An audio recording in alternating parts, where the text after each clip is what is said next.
Levántame eso.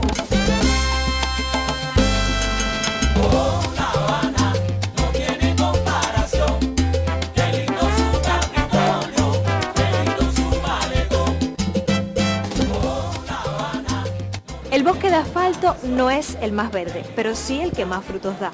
Por eso estamos hoy aquí, para descubrir el gen habanero. En este programa no necesitamos prueba de ADN para demostrarte que llevas en tus genes la herencia cultural de esta ciudad. Todas las personas que trabajan en esas instituciones, de una forma u otra, tienen ese gen. Pero tiene una característica ese gen también, que es anónimo. Nosotros hemos trabajado en casos, por ejemplo, de piezas de mucho valor que han sido recuperadas. Por ejemplo, recordamos un cuadro de Diego Velázquez que está atribuido a Diego Velázquez en el Museo Nacional de Bellas Artes. Esa pieza, por ejemplo, cuando pasó muchas vicisitudes, no solo que estuvo en riesgo de haberse sido extraída del territorio nacional, sino también que en el año, eso fue en pleno periodo especial, yo recuerdo como una cosa que nunca podré olvidar, cuando veníamos con el camión con las piezas para acá, el camión casi nos cogió candela. El patrimonio es un conjunto de bienes, derechos y obligaciones que tiene una persona.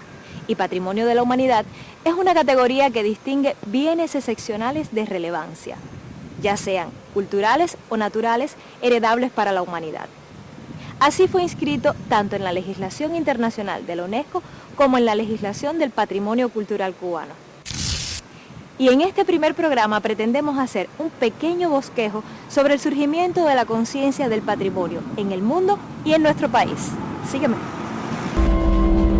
El concepto de patrimonio se remonta al derecho romano establecido durante la República y se consideraba como la propiedad heredable de los patricios que se transmitía de generación en generación y a la cual tenían derecho todos los miembros de un gens o una familia.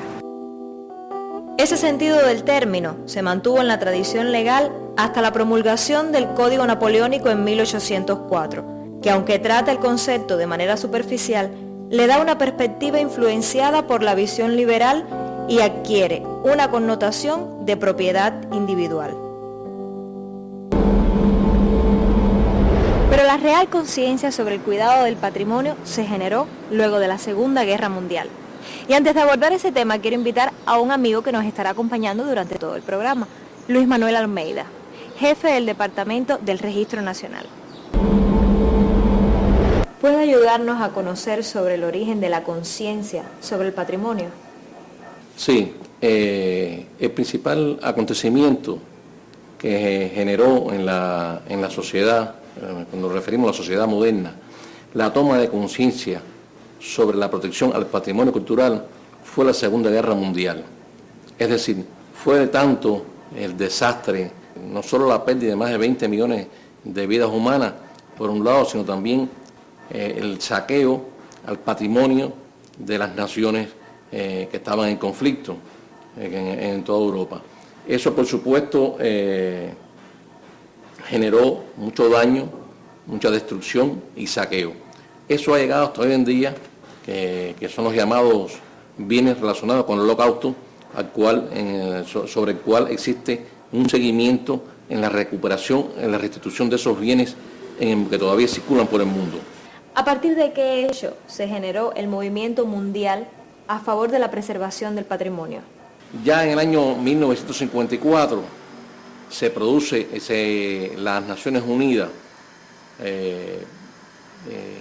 elabora la primera convención, es la denominada Convención del 1954, sobre los temas de los conflictos armados, donde se plantea, es decir, ya la toma de conciencia, es decir, desde el punto de vista ya con un reconocimiento universal de la necesidad de proteger los bienes para las futuras generaciones. En el caso de nuestro país, aquí en Cuba, siempre hubo una tradición en el tema de la preservación y la protección del patrimonio cultural. Ya incluso antes de la Revolución existían instituciones muy prestigiosas que comenzaron incluso a coleccionar objetos, manuscritos y otro tipo de bienes culturales relacionados con los grandes próceres de la independencia y de las guerras aquí en Cuba. Me refiero en este caso al Museo Bacardí. No solo el Museo Bacardí, sino también está en Matanza, por ejemplo, tenemos el Museo Oscar María Roja, tenemos el Museo Nacional de Bellas Artes. Es decir, que había una conciencia en nuestro país de atesorar, de conservar, de preservar este tipo de bienes. Pero bueno, con el triunfo de la Revolución ya fue uno de los elementos fundamentales donde la compañera que fue directora de Patrimonio Cultural, la doctora Marta Arjona, durante muchos años en nuestro país, por encargo del comandante jefe Fidel Castro, le dio la indicación desde el mismo inicio de la Revolución de la recuperación y la preservación de todos esos bienes que habían sido dejados por la burguesía que había emigrado de Cuba. Y todo eso gracias a que lleva en sus venas el gen del patrimonio. Es imposible hablar sobre el surgimiento del patrimonio en Cuba y de su preservación sin mencionar a la mujer Marta Arjona. Tuvo la tarea al triunfo de la Revolución de preservar nuestro patrimonio nacional. Quizás habría sido desacertado darle esa tarea a otra persona, porque Marta Arjona tenía un don, y ese don era precisamente el de aunar personas. Y así lo demostró en el año 1952, en la reorganización de nuestra sociedad cultural. Dirigió además la Galería de Arte de la Sociedad y fue coordinadora en 1953 de la Antibienal, que se convirtió en la contrapartida de la segunda Bienal de Arte Hispanoamericano, patrocinada por el franquismo. ¿Cree usted entonces que posee el gen habanero? Sí, yo creo que tanto en el plano personal como las instituciones de patrimonio, todas las personas que trabajan en esas instituciones de una forma u otra tienen ese gen. Pero ese gen también tiene otra característica, que es contagioso. Es decir, las personas que se van incorporando a esta actividad sienten un gran apego, interés, y en el caso nuestro, que intervenimos del mismo proceso de rescate, después la conservación y después la entrega, es decir, como un medio de recuperación que se hace a través del registro de bienes culturales, se le entregan bienes que son decomisados por distintos conceptos, es decir, bienes que proceden, por ejemplo, decomisados por la aduana, por los mismos tribunales, que se incorporan a la red nacional del museo, y realmente cuando uno ve exhibido en una exposición esos bienes, siente ese gen y esa satisfacción de que, bueno, ahí está ese granito tuyo. Pero tiene una característica ese gen también, que es anónimo. Nosotros hemos trabajado en casos, por ejemplo, de piezas de mucho valor que han sido recuperadas. Por ejemplo, recordamos un cuadro de Diego Velázquez que está atribuido a Diego Velázquez en el Museo Nacional de Bellas Artes, que fue sacado, un intento de sacar del territorio nacional, y que gracias al trabajo de la Aduana General de la República se impidió que saliera.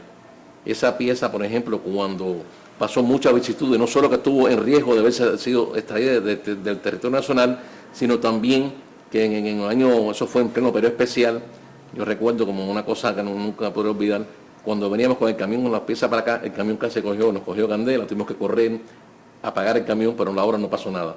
Después incluso esa obra, cuando fue reconocida por la doctora Marta Arjona, si fue una pieza que estuvo perdida muchos años, y hasta que a fin, porque se pudo recuperar, se hizo un trabajo investigativo, incluso un profesor fallecido ya, que trabajaba en el CENCRE, Amel Campos, un especialista de primer nivel, hizo un trabajo de restauración de ese bien, y en ese momento, es decir, uno siente la satisfacción que fue una pieza, estamos hablando de una pieza que puede valer casi $500,000, $400,000 a $500,000. Además del valor que tiene universal. Desde el punto de vista artístico, claro, el valor artístico que tiene. Entonces, cuando uno va al Museo Nacional y ve esa pieza expuesta, no cabe duda que el gen ese que me acabas de preguntar te tiene por dentro. Recuerda, la ciudad más grande es la que crean tus pasos al caminar. Vuelve con nosotros la próxima semana para descubrir tu gen habanero, el programa donde llevas La Habana dentro de ti.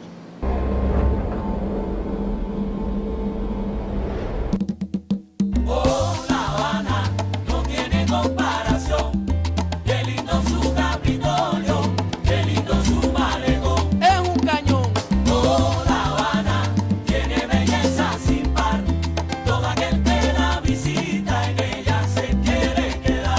Levántame eso.